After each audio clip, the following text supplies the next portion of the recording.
Welcome back to Celebrity Radio. It's Alex Belfield talking to some of the world's biggest stars and some of my favourite people. We've got both of those for you today. I haven't spoken to her since 2011. Jane McDonald, how are you? Oh, I'm really well, thank you very much. Has it really been to 2011? Yes. Well, since we did this on the radio, Yeah. I mean, privately. Oh, privately, I'm every day on your buzzing you. I always keep you on vibrate. I've got small thrills. How are you, firstly? Congratulations. It's going very well at the minute, isn't it? Well, yes, surprisingly so. I have no idea how that's happening, but you just keep your head down and up. Nobody notices that you're still here, really. But yes, it is probably the busiest time in my career so far, and I've been saying that for years, but it just keeps getting busier and busier.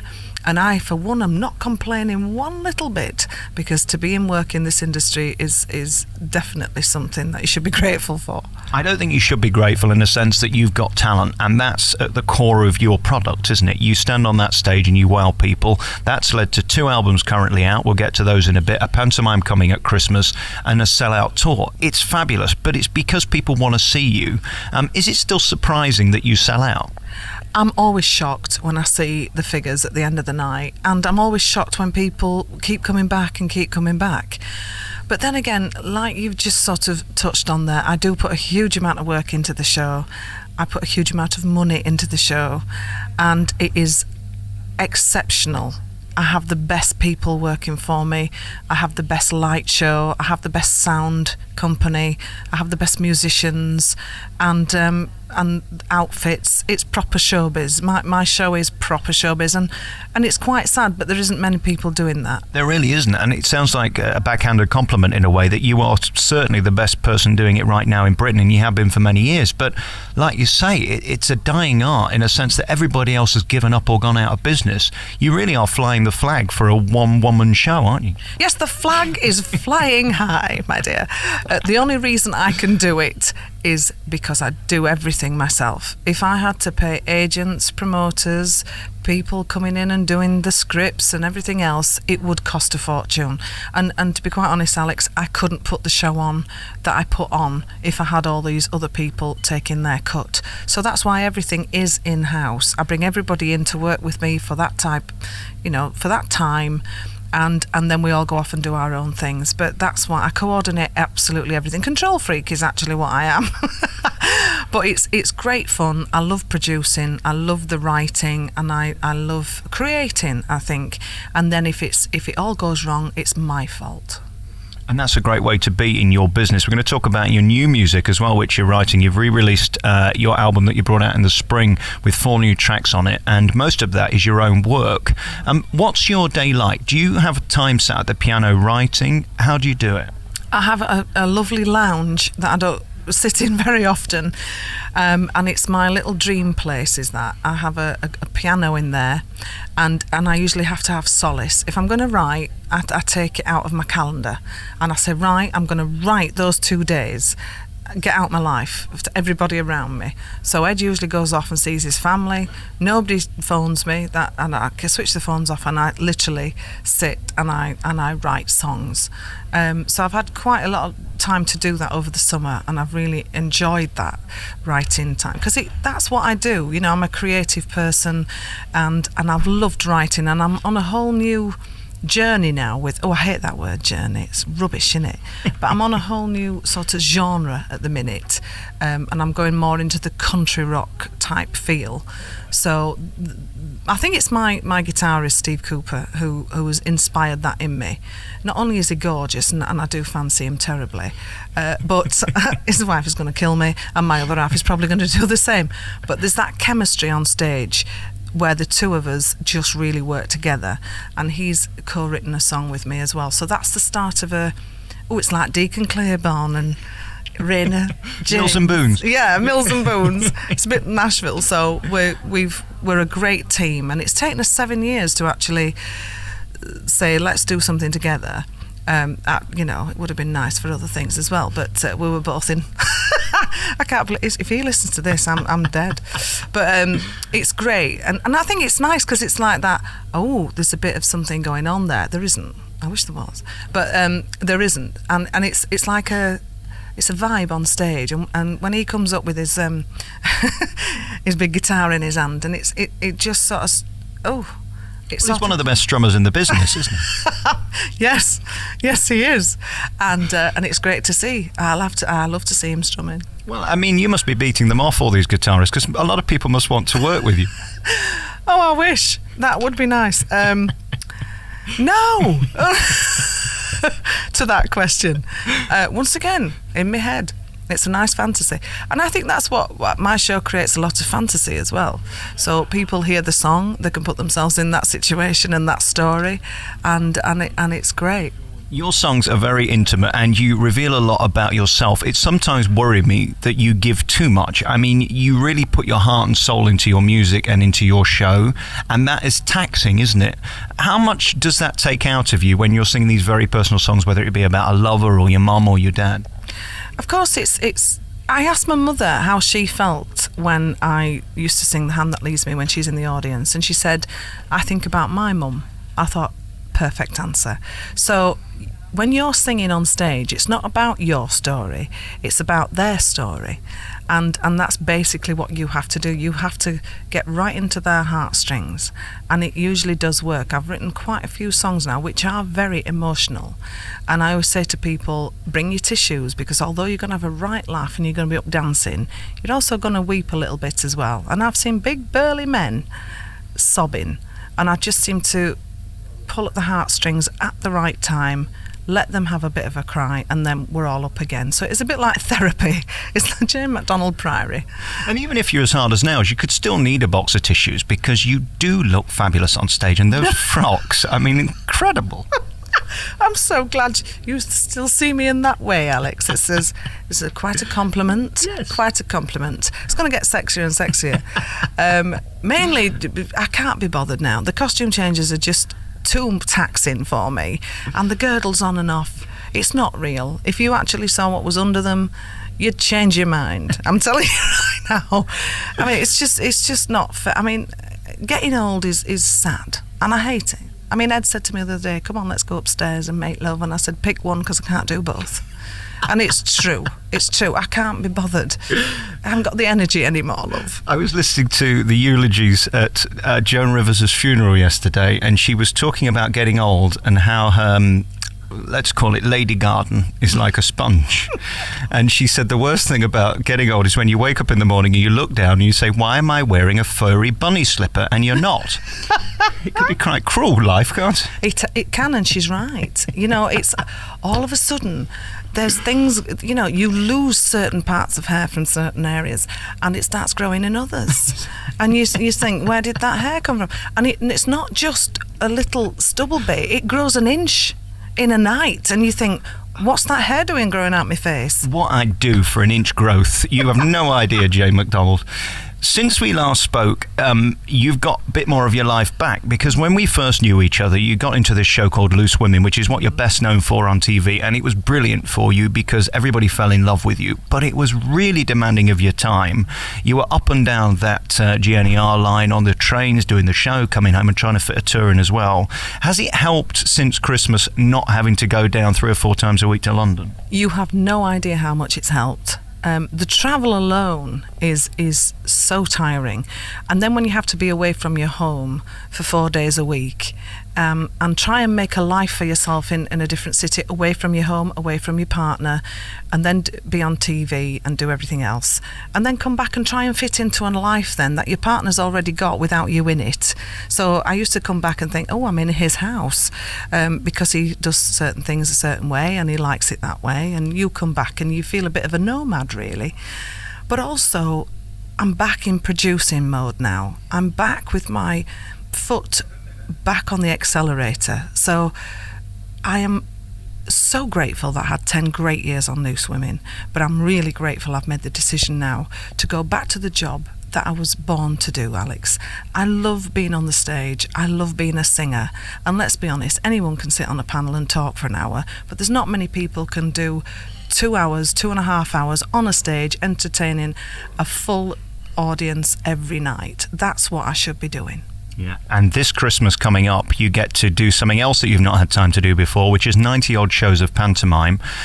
You're at Birmingham, you're at the Hippodrome. world renowned as the #1 pantomime. There's no question it's the biggest theatre with the most bums on seat, and they chose you. Do you wonder why? Do you take the compliment, or do you just say, yes, please, I'll be there on Monday? I'll be there on Monday, thank you very much. I don't really think about it. That's terrible, isn't it? I hadn't realised just how big the Birmingham Panto was, and I'm extremely grateful to have been given this chance. And they've been asking me for 15 years, and I'll tell you the story now.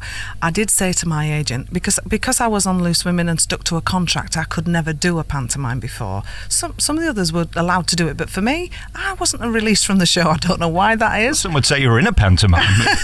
You're probably right, and I was the dame, love. I was the dame. But this time I said to my agent, we'd better say yes this time because they might not ask again.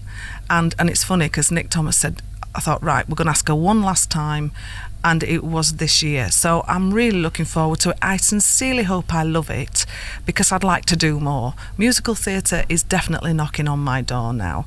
And it's funny because when you leave a TV show as big as Loose Women, you think, oh my goodness me, have I made the right decision? Because you think, is the phone going to ring? Everybody goes through this. Every artist goes through this. But thank goodness I did, because there's an awful lot more things now coming in that I wasn't allowed to do before. And I'm really embracing it and looking forward to it. You're absolutely right. I mean, Loose Women is like EastEnders or Coronation Street. Walking away from it is very brave, and you don't want to be that person that has to go on Big Brother to survive, take the paycheck and never be seen again. Is that something you ever worried about or be considered? Of course, everybody worries about that, and I'm just a normal person in the entertainment business. You always wonder where the next job is coming from. I don't mind being on the panel on Big Brother because I can't believe it. It's like watching One Flew Over the Cuckoo's Nest, let's be honest, isn't it? These people should be in white jackets and have people with white coats looking after them. It does worry me, but I'm looking forward to going on and saying my piece on there as well, because I think it's hilarious. And actually, you couldn't make that up.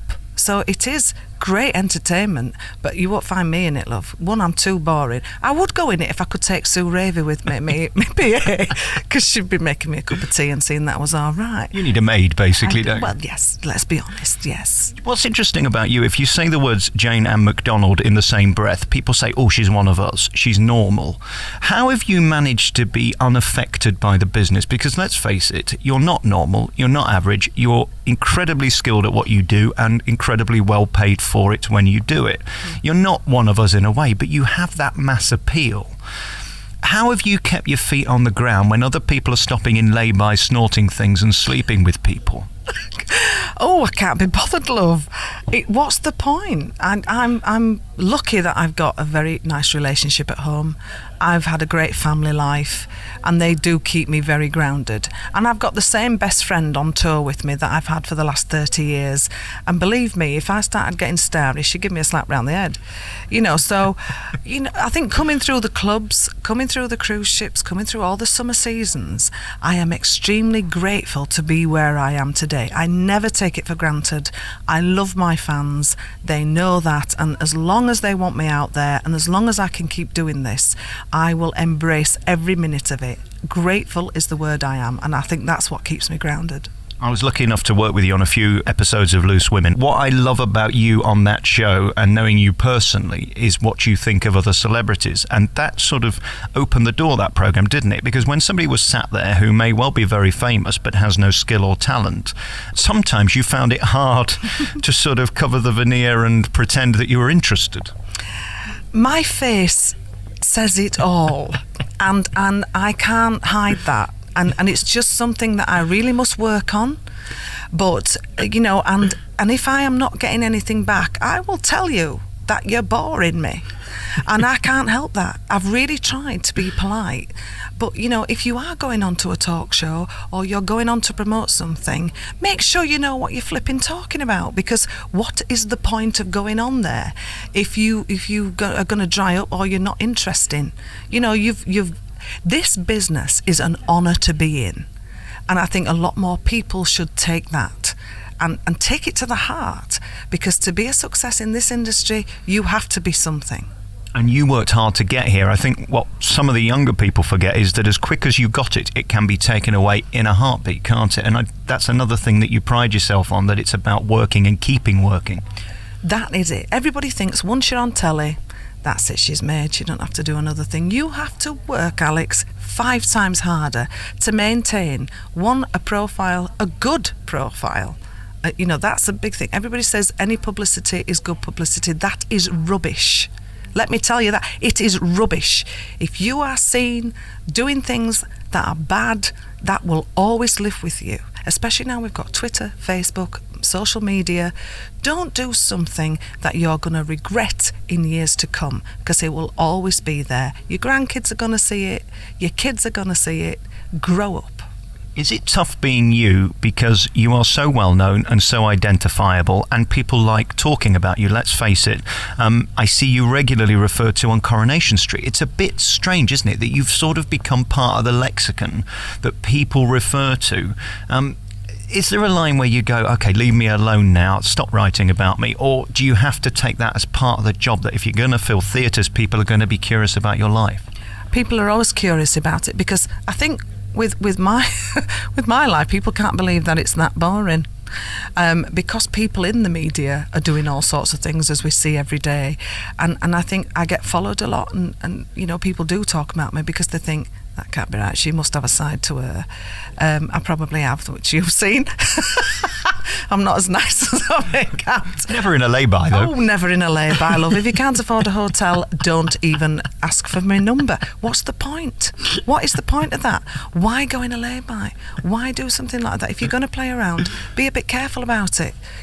I miss the mystique of, and I think that's what I've still got. I know a lot of people know an awful lot about me, but you don't know anything about me, really. I only tell you what you need to know, and I think that is quite a secret to do. And of course, this year you've been able to be more you than ever. You say you're back home here in Wakefield, where we're talking today. Has it given you a new boost privately, that you've actually got time to be home, be with your family, and of course with Ed? I didn't realise how much I liked him. And I've got home now, and he's a right nice fella. He's all right, is he? He's lovely. And I thought, why have I wasted all this time? And he actually gave up, the searches so that he could have a life.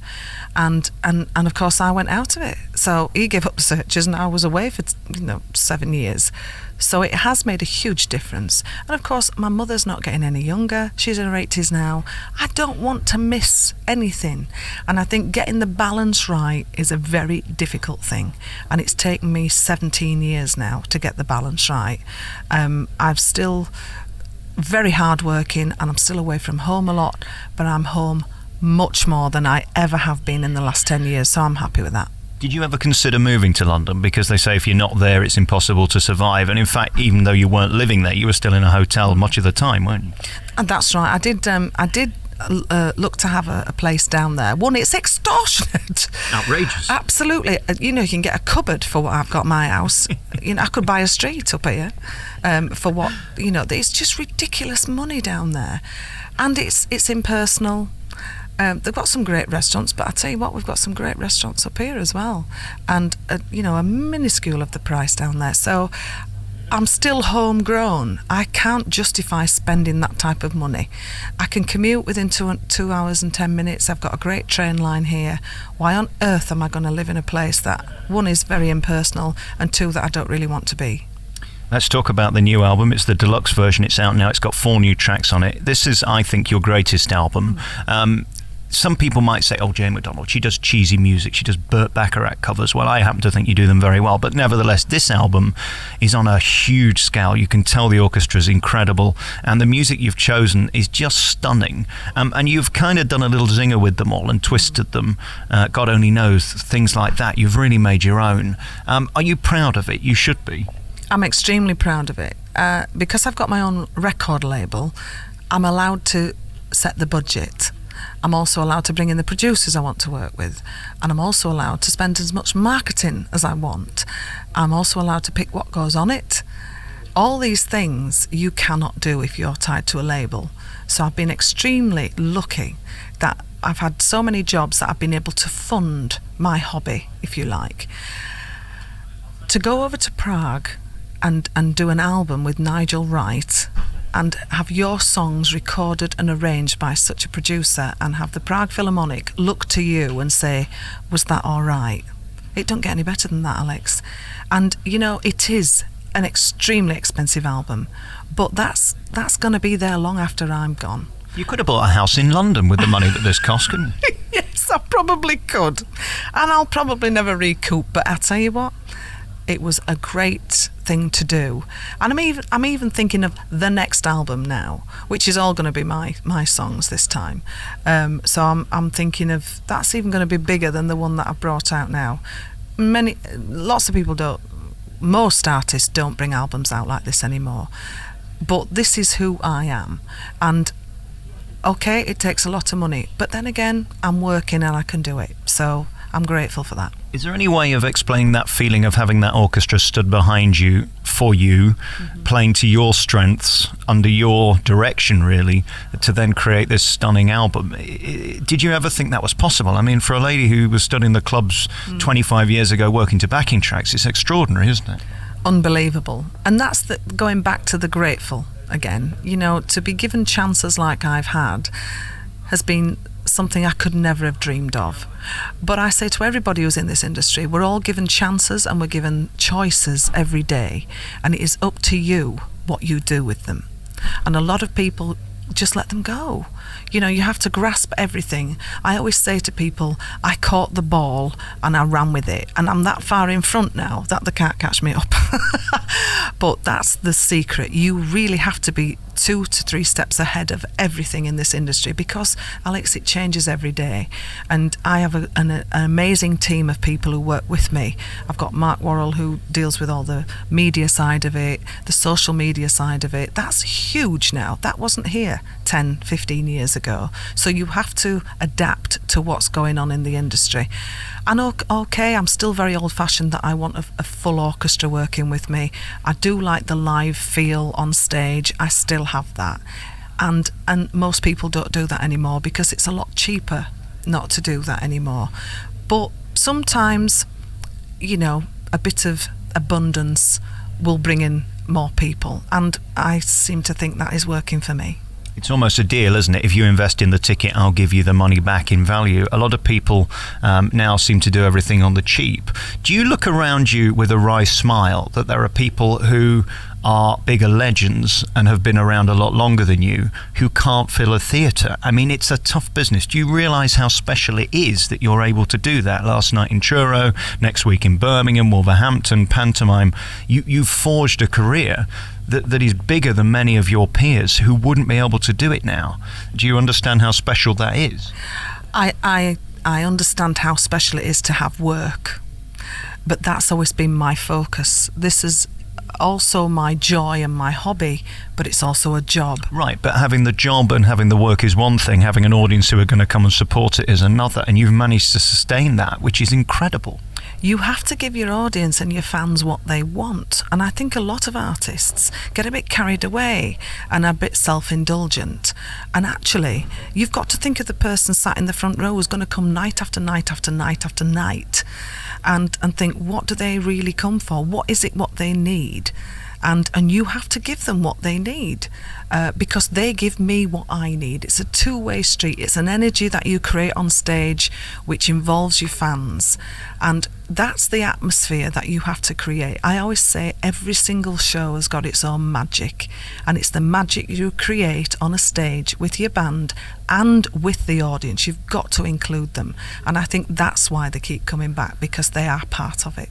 I've been doing the rounds for 10 years since you've been on Loose Women, and wherever I go I mention you, and you're always the one that they loved on Loose Women. Is there any way back for you? I know you walked away from them, they didn't walk away from you, which is different to many people on the programme. Would you go back? Could they entice you back at this point? I think I had a fantastic decade of 10 years on Loose Women, and I think it's quite rightly gone for a big change. It's not anything I recognise anymore. It's not me, Carol, Denise, Lisa, Linda Bellingham. It's not the old team anymore, and I was definitely a part of that old team. I think it's time for a new team to come in and have their own success with it. It's all new directors, it's new producers. I don't recognise anyone on the show anymore, so it's time for change. I had a brilliant 10 years, and I thank ITV from the bottom of my heart for that. You may not be able to comment on this. The change is great and a new start is wonderful. wonderful, but it's also half as successful as it was when you were there, which is unfortunate. The ratings, it's not just me saying it, it's been all over the press, are not doing so well. It seemed like they liked the type of person you are. I don't know whether you can comment on that. That's just a statement of fact. I'm just very grateful you said that, but I can't comment on that. It was a programme that I loved with my heart, and I really did. People come in, they want to do all sorts of things. That the new people come in, and good luck to them. And I wish them all the luck in the world with it. It's a great show to be a part of, and it was a badge of honour that I wore for 10 years. And people loved you on it, as did the crew and everybody else. That's the thing about you in this business. You know what you're doing, you know how to get it, but you're also loved for it, and that's amazing, both professionally and with the audience. That's a rare key that people seem to get right in this business. Congratulations on your new album. You got a dance album as well. Who knew? Will you be slapping on your 12-inch while DJs push up your knobs? Oh yes, I hope so, love. Well, why not? I've only got a few more years to do that type of thing, haven't I? So yes, I've been quite surprised at the success of the remixed album. Who'd have thought it? Mark just said, these songs are great, let's remix them. I had a lot of success with You're My World Megamix years ago, and I have been amazed at the response from the remixed album. So thank you for mentioning that, and I will be still strapping it on and going up there and doing my bit. Well, there you are. Jane Strap-on is available now. Actually, I've just thought of a new merchandising range. Don't even go there, you little tinker. Your new album, the deluxe version, is out now. You're on tour through Christmas. The club album, toilet rolls, anything else we can plug for you? The Pantomime at Birmingham Hippodrome, of course, we love. And your website, give that so people can get hold of these new albums. Yes, it's www.jane-mcdonald.com. Thank you so much. Congratulations on being you. We'll talk in another 10 years. Okay then, see what we've done then.